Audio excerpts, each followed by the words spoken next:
Let's get started. Thank you. All right, we're on page 22. At the start of each class, we will take a very quick look at the syllabus calendar, which is on the back page of the syllabus, just to give us a sense of where we are and where we were and where we're headed. So today is January 30th, class number 2. We are working through chapter 5 right now, which is a review of integrals. Again, this is our second and final review day from Calculus 1. Also note project 1 is assigned and looming, so I know a bunch of people have already started working on it. It is due, you can see right there, on February 4th. Again, I haven't really talked about the practice problems. I think I'll mention those on Monday. Questions on the calendar? All right, so before we jump in on page 22, just some logistical things here at the start of the semester. So if you haven't logged into Moodle yet, I would encourage you to do so. There are resources available on Moodle. You might never use them, but if you need them and it's the day before the test, that's not a good time to realize you don't know how to log into Moodle, okay? So I would encourage you to log in. You can ask me for help if you're having trouble. And I just want to point out 2 resources right now. One of them is this playlist of class YouTube videos. So I'm going to click on that, and it's going to tell me I logged out. So I'm not going to bother logging back in, but if you pull up that playlist, you will find that we have made a video from our first class. So I will play a short clip of that now. H minus f of x divided by, I'll write something extra and then I'll cross it off. Right, riveting. So you can watch everything that I wrote on the smartboard and hear my voice. If there's anything that you missed or if you miss a class, it's not a substitute for being here, but it's the best we can do. So you should know that that's up there. And again, the link to the playlist is right there in Moodle. And then the other thing I wanted to mention in Moodle is that at the end of each week, I'm going to post a PDF, full color PDF of everything that I write on the smartboard. So this is that same thing that you just saw me talking about in the video, okay? So in some classes, students feel like obligated to frantically copy everything that teacher is writing on the board at the expense of having like cognitive ability left over to actually pay attention and you know, be an active member of the class. I don't want you to feel that compulsion here. This is always available to you, so you should be taking notes just enough so that you could follow the lecture as you look through your notes later on. But everything will be recorded here. Any questions on the resources? All right, so jumping here back to page 22, we'll start at the top. Our daily summary, can we go to Rich? Could you read the daily summary, please?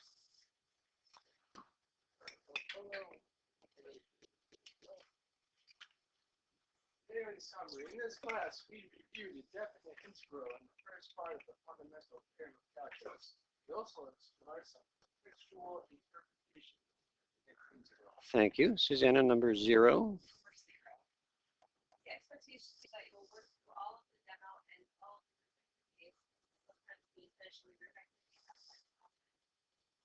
Even more practice challenge problems section if there for folks who want additional practice and or a good challenge, and for those speed demons to finish the practice. Thank you. Number 1, Cooper. Let's find the area of the body. X-axis 0 less x is less than 5. At the end, we use technology. Start by switching. Okay, so I'm going to draw 1, 2, 3, 4, 5 hash marks on the x-axis, 2 on the y-axis. In the next 30 seconds, I would be thrilled if you could draw a sketch, a rough sketch of y equals sine of x without the calculator, labeling numbers on each of those 7 hash marks that I just put there. 30 seconds. Go ahead. So let's see how we did. Okay, so this is a 0. What's the first kind of important number for sine of x? It's pi over 2, right? So these are the pi's that hopefully we're familiar with, 3 pi over 2, and then finally 2 pi ends the first cycle. What are the top and bottom of the sine curve? 1 and minus 1. And then the sine curve itself, does it start, I use that word in quotes, at the top, middle, or bottom? Sine starts at the middle, and is it on its way up or down? Up. Okay, so armed with that knowledge, hopefully we have enough to get a very nice picture of sine like that. Okay? There's y equals sine of x. And what we're interested in this problem is the area between the curve and the x-axis.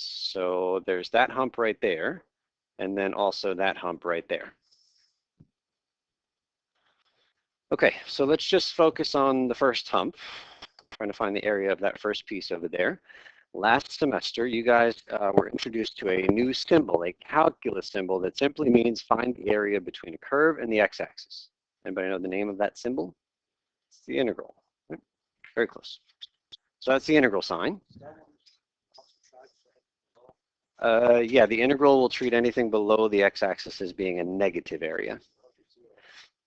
If we did the whole thing in one shot, we would get an answer of 0 because whatever the positive area is up there would perfectly cancel with what the integral thinks is a negative area. So we're only going to go for the first hump, which means we're going from x equals what to what? 0 to pi, right? We have to cut it off. Otherwise, as Alex says, we're going to get 0 as the answer. 0 to pi. Then the function that we're finding the area below goes in here. So this is sine of x. That's the integrand that Len was talking about. And there's one other kind of funny symbol that just automatically goes with the integral sign. Is a delta x, which we write as a dx. Good. Okay, so in a couple of classes, we'll have a way to calculate this thing by hand. But for right now, we're just going to use the technology to get a number. So one quick word on the use of technology in this classroom. I'd love for you to have access to something which can do derivatives and antiderivatives. That could be an app on your phone, could be a graphing calculator, could be a laptop, iPad. Like there are a lot of things it could be. But to be clear, and you can use these technologies on projects and on homework. But to be clear, on tests and quizzes, you are not going to be using anything as powerful as this. This is something that I think Caitlin also did last semester. I did it where it was only scientific calculators allowed on the tests and quizzes. I'll have them to lend out on those days. But for right now, let's find this approximately on the calculator. So for me, it's math, and I think it's number 9, FNINT. I have an old operating system on mine. Some of yours, it might look prettier. It might look like the actual integral sign. So I have to type in this syntax, type in the function, comma, x, comma, lower limit is 0, comma, upper limit was pi, second pi. And again, if you have an updated operating system, then it will just look like an integral and you fill in all the blanks so that it just looks like this piece over here. Okay, so if you're able to get that answer now, great. If you can't do it right now, that's no problem. The area is 2. That is a surprisingly nice number. Isn't that a surprise?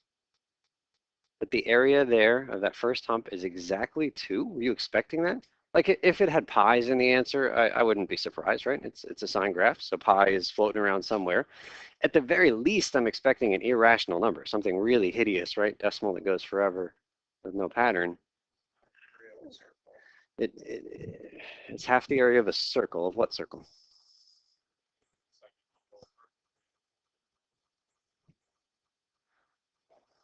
All right, so I think what Rob is saying is that if we grab the second hump and slide it to the left, so is that a circle?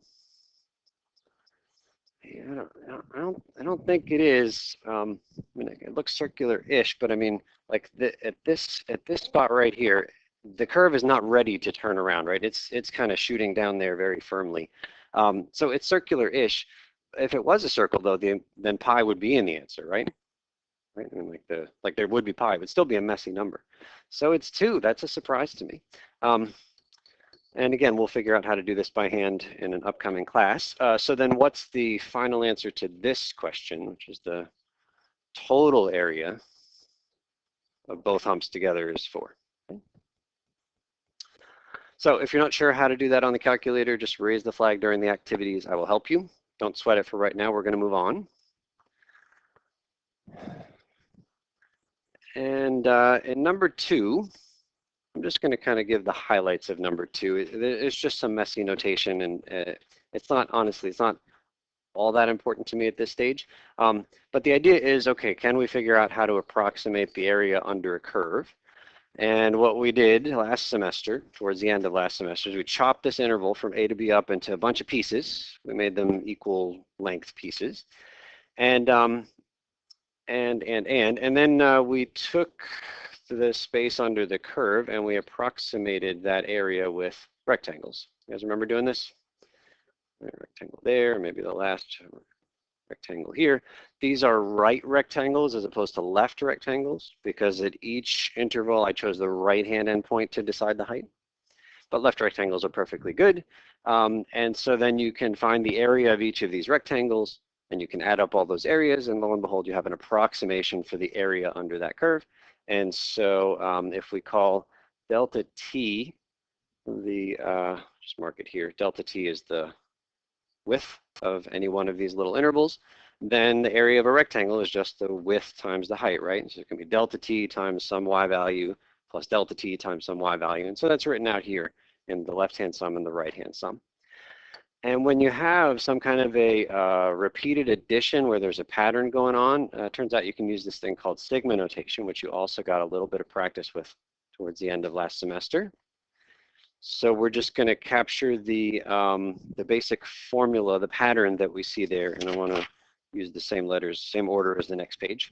So every one of these terms looks like a delta t times f of t, and then I'll leave a little blank right here, right? That's what the terms look like. Delta t times f of t something. And so that something we're going to replace with a letter. Keep looking at my notes because the answer is on the next page and I want to use the same letter. So on the next page, the letter I chose was I for index. And then we say, okay, what was the starting value of I? All right, these are the right-hand sums, which is the bottom formula. What's the very first I value? Is 1. So this says start at 1. And then the next I value is 2. Next one is 3. And then the last one is n. And so starting number at the bottom, ending number at the top. So that is a very compact way to write out those big summations that are above. Len?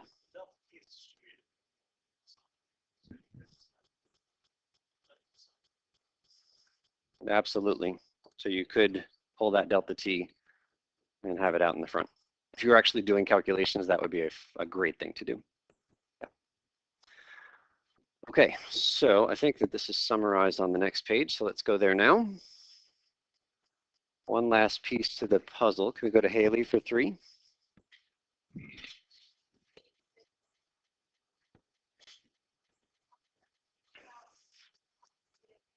Can you read the thing in the box?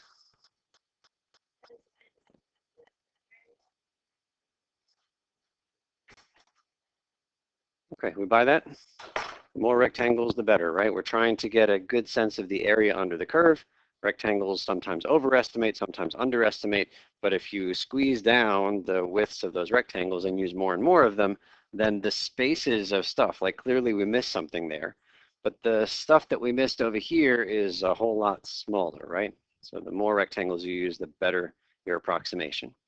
And so then our full-fledged definition for the area under a curve, and this is just a definition, is exactly the formula that we saw on the previous page. I'll put parentheses around it. And then let n go to infinity. And remember, n is the number of rectangles.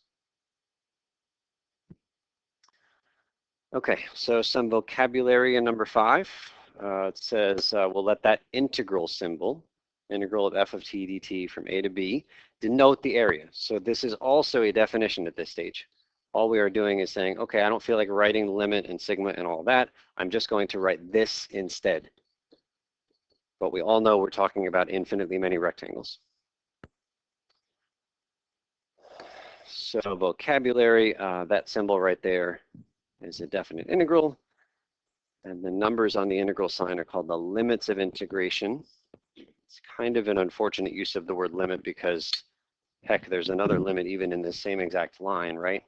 It has nothing to do with the a and the b, but anyway, that's the vocabulary we're stuck with. And then the function itself, the thing that's in here is called the integrand. All right, let's go to Stefan for 6.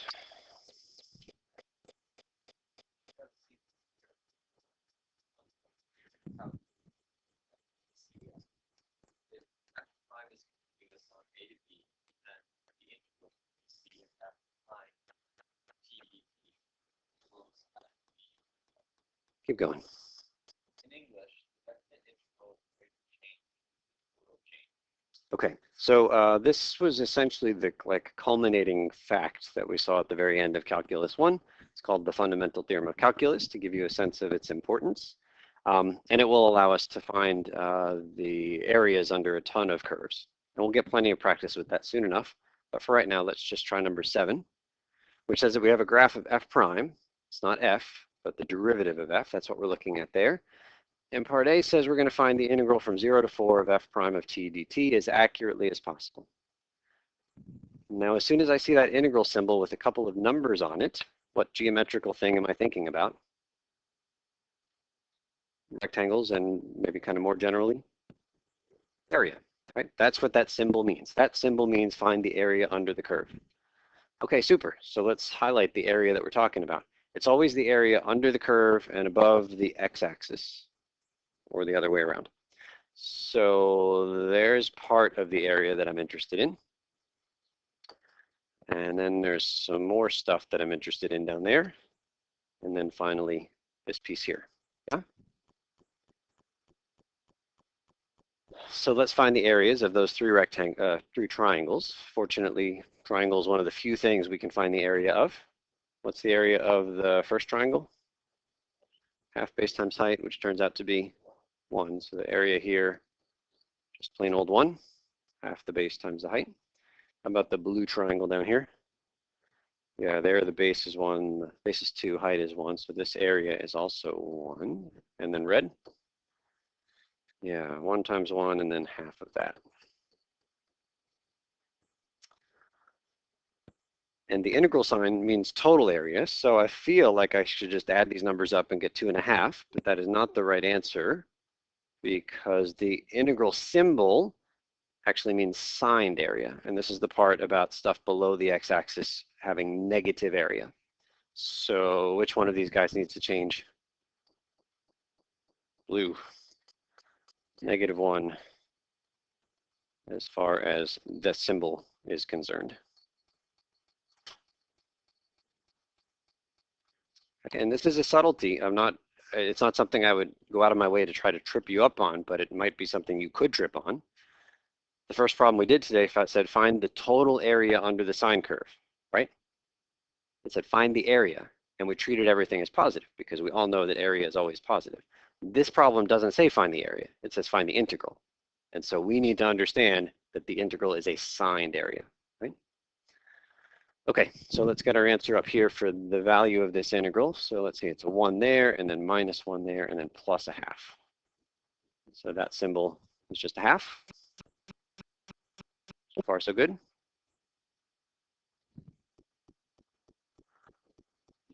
Okay, and then part B is just this kind of left field question. If you assume f of 4 is 2, remember we're looking at f prime, that's the graph, then can we find what f of 0 is? So we're going to use this guy for the first time. So I'm going to copy that formula, but I'm going to change some things. So A and B, those are the t values that I'm interested in. What are the 2 t values that are given in this part of the problem? It's 0 and 4, right? 2 is not a t value, that's a y value. But the t values are 0 and 4. So let's go 0 to 4. And then the formula says f prime of t, in this case it's a capital, so capital F prime of t dt.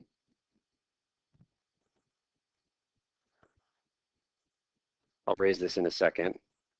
And it's equal to f of b minus f of a. Which one goes first, the 0 or the 4? The 4, the one on top always goes first. So this is f of 4, not f prime, but f of 4 minus f of 0. So I'll raise this now, but I wanted to make sure we could see that formula. So that's what the fundamental theorem tells us in this case.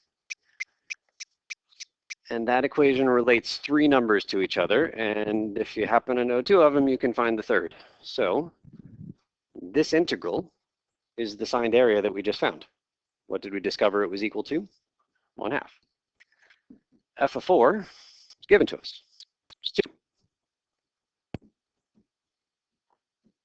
And so it's easy enough to solve for f of 0.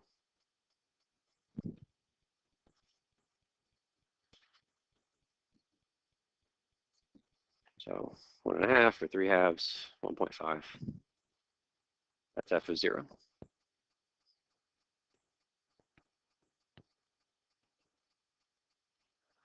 Okay, so that's the end of the demo. Activity starts on the next page. Raise a flag if I can help.